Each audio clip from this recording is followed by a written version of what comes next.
ان کو بلایا مسلمانوں کو، تو حضرت جعفر بن طیار رضی اللہ عنہ انہوں نے آ کے تقریر کی. اس تقریر میں سب سے پہلے زمانہ جاہلیت کے حالات بتائے، اس کے بعد نبی اکرم صلی اللہ علیہ وسلم کا مبعوث بتایا، اور پھر بتایا کہ جو ان پہ آج کل مظالم کیے جا رہے ہیں، اور پھر انہوں نے بتایا کہ ہم حبشہ کیوں آئے، ہمارے لیے حبشہ سب سے سیف ایریا تھا. اور انہوں نے پھر نجاشی نے کہا کہ اچھا تمہارے نبی کے اوپر کون سا کلام آیا، مجھے پڑھ کے سناؤ. تو حضرت جعفر رضی اللہ نے حضرت سورہ مریم کی کچھ آیات پڑھ کے سنائی، جس سے نجاشی روتا رہا، کافی دیر روتا رہا. اور اس نے کہا کہ یہ جو علم ہے یہ سارا حضرت موسیٰ کی کتاب تورات سے ملتا ہے، اور بے شک تم حق پہ ہو. اور دیکھو اللہ تعالیٰ نے عیسائیوں کو بھی جب تعلیم دینے کا کہا تھا تو یہ نہیں کہا تھا کہ جا کے عیسائیوں کے ساتھ مل جا رہا، اور انہوں نے کہنا جو تم کہتے ہو وہی ٹھیک ہے، برے حالات میں اپنا دین چھوڑ دو. برے سے برا حالات آ جائے دین چھوڑنے کی اجازت نہیں ہے، بلکہ اللہ تعالیٰ نے ان کے ساتھ ایک سورہ ساتھ کر دی تاکہ وہاں جا کے یہ سورہ پڑھیں، جس سے وہ سمجھے کہ ہماری تعلیمات ایک ہیں. اور اللہ تعالیٰ نے پھر ان کی مدد کی. سارے انبیاء ایک ہی بات لے کر آئے تھے، ایک ہی اللہ کا توحید کی لیسن لے کر آئے تھے، اور مگر لوگ گمراہ ہو جاتے تھے اور پھر جسے وہ اپنی کتابوں کو بدل ڈالتے تھے، اس لیے دین بدلتا گیا. تو آج کا لیکچر ہم سٹارٹ کرتے ہیں سورہ مریم کا. کاف ہا یا عین صاد، ذکر ہے رحمت کا آپ کے رب کے اپنے بندے ذکریہ پر. اب یہاں پہ ذکریہ علیہ السلام کا ذکر ہے. ذکریہ علیہ السلام کون تھے؟ ذکریہ علیہ السلام وہ تھے جنہوں نے حضرت مریم علیہ السلام کی کفالت کی تھی. حضرت مریم علیہ السلام کی والدہ نے دعا کی تھی کہ یا اللہ میرے ہاں اولاد ہو تو میں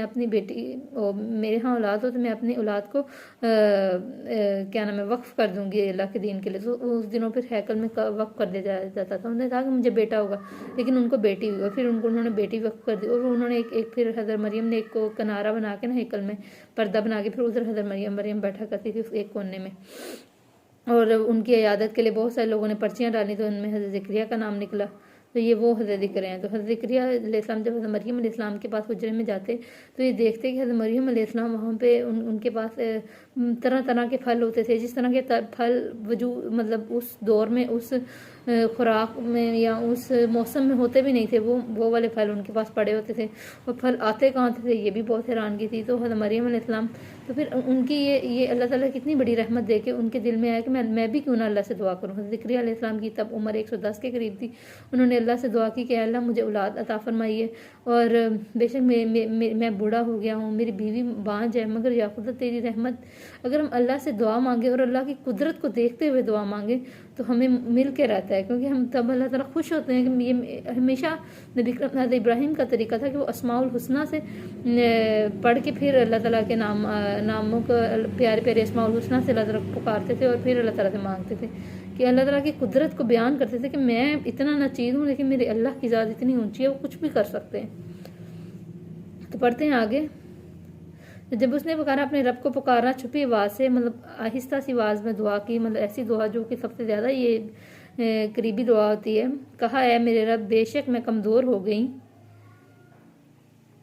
ہڈیاں میری اور بھڑک گیا اٹھا سر اٹھ بڑھاپے میں، اور نہیں میں ہوا ہوا میں پکار کر تجھے اے میرے رب کبھی نامراد. بے شک میں ڈرتا ہوں وارثوں سے پیچھے اپنے، اور ہے بیوی میری بانجھ، پس عطا کر مجھے اپنے پاس سے وارث. اور وہ وارث آل یعقوب کا، صرف میرا وارث نہیں بلکہ آل یعقوب کا وارث ہو، کوئی نبی ہو.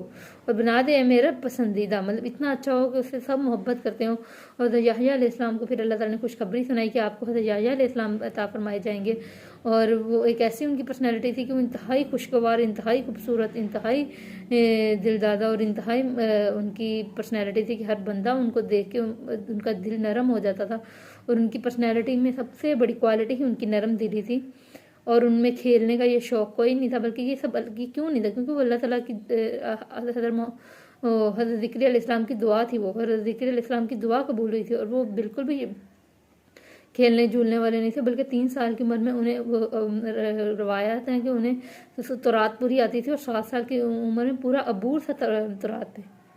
تو اے ذکریہ بے شک ہم خوشخبری دیتے ہیں. اللہ تعالیٰ نے ساتھ ہی نے کہا کہ ہم آپ کو خوشخبری دیتے ہیں ایک لڑکے کی، نام جس کا یحییٰ ہوگا. نہیں ہم نے بنایا اس سے پہلے کوئی نام، مطلب ایسا نام نہ پہلے آیا نہ اب آیا، اور یہ نام پہلی دفعہ ایسے نام کے ساتھ ہم کسی کو پیدا کر رہے ہیں. اور کہا اے میرے رب کیسے ہوگا؟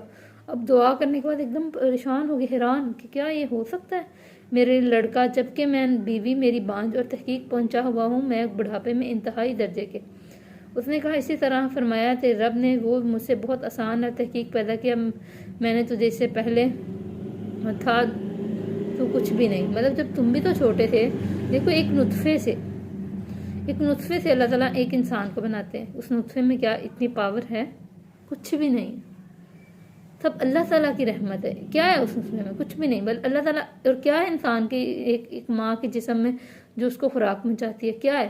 کیا ہم اپنی مرضی سے اس کو خوراک پہنچا کے آتے ہیں، یا دودھ دے کے آتے ہیں، یا مٹھائیاں دے کے آتے ہیں، ٹافیاں دے، مطلب خوراک اس کو اچھی خوراک پھل وغیرہ اس کے منہ میں ڈال کے آتے ہیں؟ نہیں، اللہ تعالیٰ نے نظام، یہ اللہ کا نظام ہے، خود بخود خون سے ایک نالی جاتی ہے جو ساری خوراک اس بچے تک پہنچاتی جاتی ہے اور وہ اتنا بڑا بچہ بن جاتا ہے ماشاءاللہ۔ تو اللہ تعالیٰ کہتے ہیں کہ دیکھو تم بھی تو حضرت آدم کی اولاد سے پیدا ہوئے ہو، تم کیا تھے؟ تم بھی تو کچھ بھی نہیں تھے، پھر تم سے کیسے نہیں آگے اولاد آ سکتے؟ تو کہا میرا بنا میرے لیے کوئی نشانی۔ تو انہوں نے کہا کہ یہ سچے، تو کوئی نشانی دکھائیں۔ تو انہوں نے کہا کہ اللہ تعالیٰ نے ان کو نشانی دکھائی کہ آپ 3 راتوں تک کسی سے کلام نہیں کر سکیں گے، اور یہ نہیں کہ بیمار ہو جائیں گے کلام نہیں، بلکہ آپ ٹھیک ٹھاک رہ کے بھی نہیں کلام کر سکیں گے۔ یہ کہ نہ تو کلام کرے گا لوگوں سے 3 راتیں تندرستی کے باوجود۔ بس وہ نکلا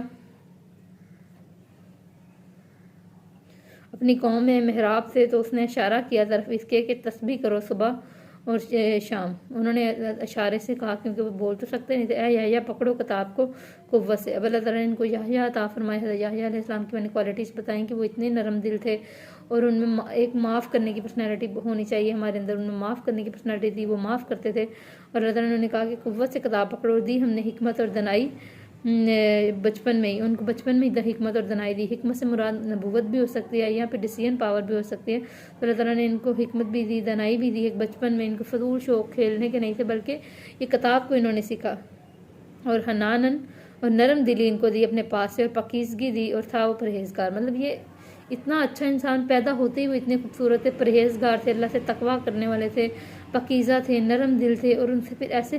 اور حضرت یحییٰ علیہ السلام جب کبھی قرآن پاک کی تورات کی جب کرتے تھے نا تلاوت، اور ان کو پڑھاتے تھے، تو لوگوں کے دل نرم ہو جاتے تھے، اور اتنی مطلب افیکٹو ہوتی تھی ان کی پڑھانے کا طریقہ۔